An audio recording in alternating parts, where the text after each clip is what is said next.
आणि तुम्ही बऱ्याच वेळा मी पाहतो की तुमचा पारंपरिक व्यवसाय जो आहे, तुम्ही हा पेंटिंग वगैरे करता. हो म्हणजे मी दिवाळी आली किंवा काही सण आला, तर आवर्जून तुमचे फोटो व्हिडिओ कमी बऱ्याच लोकांना, माझा मुलगाही छान पेंटिंग करतो, हा मी करतो, माझी मिसेस नवनी पण पेंटिंग करते. तिला आवर्जून दाखवतो, बघ ते आता स्क्रीनवर असा आहे किंवा तो ह्याच्यात आहे, म्हणजे प्रोडक्शनला असा असतो, पण घरात ते मदत पण करतो. म्हणजे ती त्या तुम्ही बऱ्याच वेळा प्रवीण दादा तुम्ही भात शेती हो लावायला शेतात पण जाता, बाबांबरोबर ते हो काम पण करत असता, हो भजनात जाता. म्हणजे हे कसं काय तुम्हाला, म्हणजे कल्चर तुम्ही जाता मराठीचं? नाही कसं आहे आपल्या घरची ती परंपरा आहे. म्हणजे आता आम्ही गावाला जातो शेतीत, आमचे दादा म्हणजे प्रवीणचे वडील विठ्ठल तरडे सगळे वारकरी संप्रदायाचे आहेत.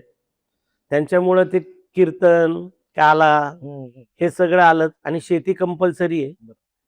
ते आपल्याकडं तू मुळशी पॅटर्न बघितलेलं आहे, त्याच्यामुळे शेती ऐकायची नसते, राखायची असते. हो, टॅगलाईन असते. सुरुवात आपल्यापासूनच असते ना ती. त्यामुळे आमच्या दादांनी म्हणजे प्रवीण दादांच्या यांनी की आतापर्यंत 1 इंचही जमीन विकलेली नाही. त्याच्यामुळे आम्ही बरं भात शेतीचे प्रामुख्याने आमच्याकडे, त्यामुळे आम्ही आला पावसाळा एकदा रोप बिप सगळे गाद्या हे लावले की रोप झाली की लावणीला भाताच्या जातो. ते एक आपल्या शिस्तीचा परंपरेचा आणि आपण ते केलं पाहिजे याचा भाग. दुसरं माझ्याकडं जो तू पेंटिंग आणि याचा विषय बोला, तर तो पारंपरिक व्यवसाय माती कामाचा. म्हणजे आपल्याकडे पूर्वी सगळे म्हणजे गाडगी मडकी कुंड्या हे बनवलं जायचं, हे बोळकी पंत्या. गावागावात ते 12 बलुदार पद्धत हा पण आम्ही तो व्यवसाय म्हणून करत होतो पूर्वीपासून. माझ्या आजोबांच्या काळामध्ये मूर्त्या करायच्या, त्याच्यामुळं म्हणजे माझे आजोबा पणजोबा हे मूर्तिकार होते. त्यामुळे गणपतीच्या त्या काळातल्या सगळ्यात हायेस्ट मोंच मूर्त्या ते करायचे, वडील माझे करत होते.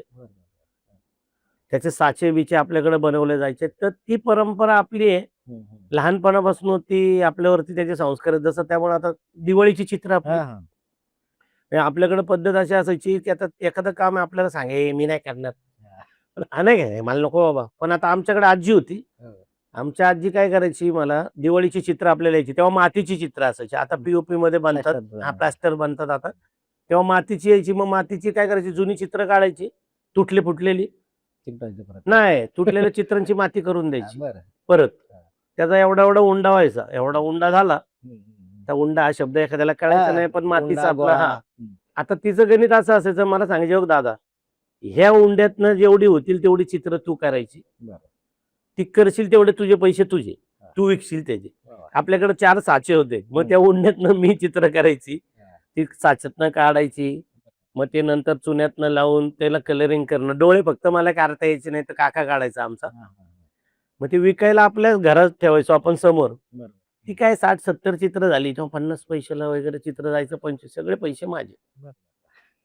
तर ती घरातली घरचा व्यवसाय होता, त्यामुळे तो दर दिवाळी गणपतीच्या काळात, आजही आपल्याकडे गणपती बनतात, तो भाऊ बनवतो माझा. आता विजय आणि अजय दोघं भाऊ आहेत, तर ते हा व्यवसाय पूर्ण वेळ करतात. मग मी काय करतो, मला जमेल तसं मदतीला जातो. पण प्रवीण पण मग बोळकी रंगवायला, त्याच्यावरती ते हे करायला, हा ते पहिले लहानपणापासून सगळे माझे सगळेच मित्र बसायचे, आपल्याला पण करायला. मग सगळे आपले बोडके घ्या, बुडवा कलर मध्ये ठेवा बाजूला, बुडवा कलर मध्ये, आणि ते रंगबिरंगी असायचं ना, सगळ्यांना ते भारी वाटायचं. त्यामुळं ते जे आहे, आणि पेंटिंगचं तर माझ्याकडे बायको माझी आणि मुलगी ह्या उत्तम चित्रकार आहेत, त्या उत्तम पेंटिंग करतात. मी त्यातल्या त्यात आपला थोडाफार आहे इंटरमिजिएट दिले, म्हणजे हा एलिमेंट इंटरमिजिएट ग्रेड 1 मध्ये पास आहे मी, पण तेवढा हात हे नाही माझा, तुमची कला फाईन नाहीये दिसते ना, म्हणलं तेवढा फाईन नाहीये, पण तरी बऱ्यापैकी काढतो. त्यामुळे हा जो व्यवसाय म्हणून आहे, तोच दरवर्षी हे जपलं गेलं पाहिजे, ह्यातनं हे करतो. नक्की नक्की नक्की.